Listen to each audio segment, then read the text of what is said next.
έστω f μια συνάρτηση και α χ0,f0 ένα σημείο της f.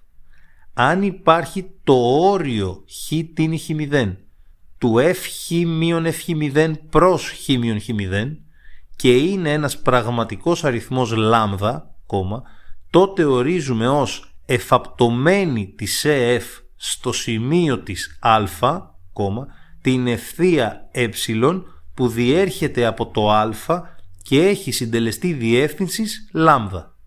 Προσοχή, η εφαπτωμένη είναι στο σημείο α, όχι στο χ, στο σημείο α το οποίο αναφέρουμε στην αρχή του ορισμού και εννοείται ότι το λάμδα, η κλίση της εφαπτωμένης, είναι το γνωστό όριο της παραγόγου f(χ-f0) προς χ-χ0. Πάμε πάλι. Έστω f μια συνάρτηση και α χ0,f0 ένα σημείο της f.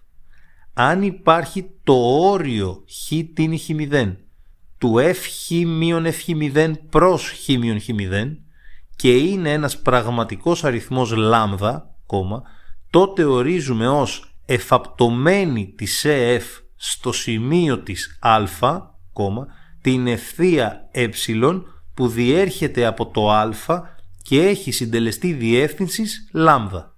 Έστω f μια συνάρτηση και α χ0,f0 ένα σημείο της f.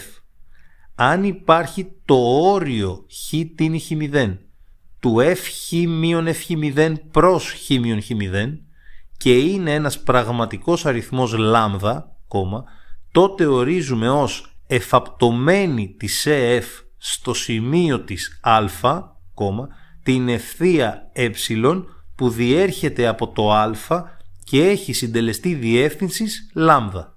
Έστω f μια συνάρτηση και α χ0,f0 ένα σημείο της f.